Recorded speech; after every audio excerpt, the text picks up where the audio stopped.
Ako'y uuwi na. Uuwi na ako ng Pilipinas. Mamay!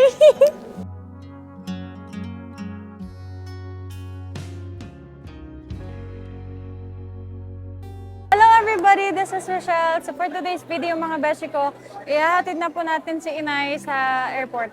Uwi na po siya sa Pilipinas after 2 months. Nag-enjoy ka dito, Nay? Sobra. So ngayon mga beshi ko, mag-check-in din po kami ng mga baggage. So ngayon mga beshi ko, kung dati, ang linya natin is tara, kain tayo, ganyan. Ngayon, tara, Uwi uwi tayo. tayo. Tara. Kaya tumingin sa akin. Daw, tingin. Mga beshi ko, tapos na po kami mag-check-in and finally, sumakto na po yung kilo. Ayan mga beshi ko, papasok na po siya kasi ang last boarding po is 10:10. Doon na rin po siya kakain sa loob. Beshi ko, hindi na po kami pwedeng sumama kaya hanggang dito na lang siya sa labas.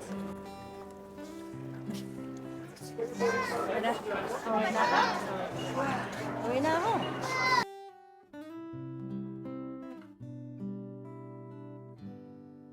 Parang mas naiyak siya ngayon kaysa nung unang dating dito. Alam niyo ba mga beshi ko, kanina, hindi ako naglagay ng eyeliner kasi alam ko baka maiyak ako. Pero ngayon naman, may parts. Nandun yung panyo. Nandun yung panyo daw niya. Sabi. Magpakatsaga ka. Bye-bye. Bye-bye. Bye-bye. Ingat kayo. Bye-bye. Ano masasabi mo sa mga sumusuporta sa atin? Ako'y uuwi na. Uuwi na ako ng Pilipinas. Maraming salamat sa mga sumuporta kay Rachel dito sa Dubai. Ako po'y uuwi na ng Pilipinas. Masarap dito sa Dubai, sama-sama. Kaso, kailangan lang umuwi. May magulang. Ganda ni Lola namin mga beshi ko. Salamat sa inyong lahat, sa inyong suporta. Bye-bye. Bye-bye. Bye-bye.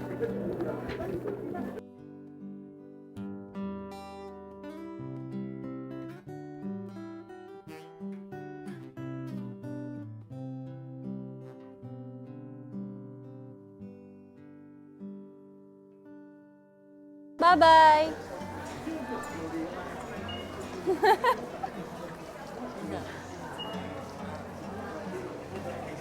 This is the reality talaga. Bye-bye. Sabi mo, hindi kayo iiyak. Sabi ko lang yun. Bye-bye. Kasi mga beshi ko, to be honest, ang hirap po talaga magbiyahe mag-isa. And kaya naman niya yan, ha? Thank you. Salamat po. Bye-bye. Kumain ka doon sa loob. Bye-bye.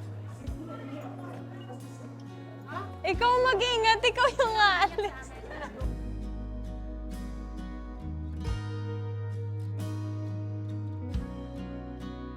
Wala na akong tagaluto. Wala na akong tagalabay.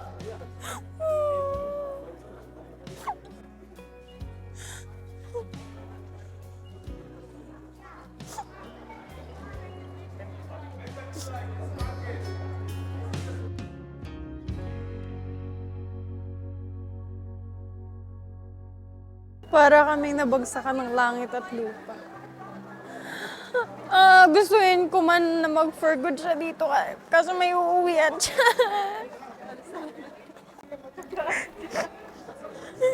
Mga beshi ko, mahirap pero kailangan tanggapin. Kasi syempre may mga bagay din or may mga priority din siya na gusto niyang gawin sa Pilipinas na hindi magagawa dito. Syempre. Tsaka nakakamiss din naman talaga yung Pilipinas kaya okay lang din. Mga beshi ko, first time ko po kasi maghatid sa airport. Kasi nung first time na nagpumunta ako or dumating sa airport talaga is ako yung aalis. And siya yung naghatid sa akin. And ngayon, ako naman yung naghatid. Mahirap pala talaga. As an OFW talaga, mahirap talaga. Pero kakayahan natin syempre. Naiiyak na naman ako, nakakabisit. And that's it for today's video guys. Thank you so much for watching. Bye-bye!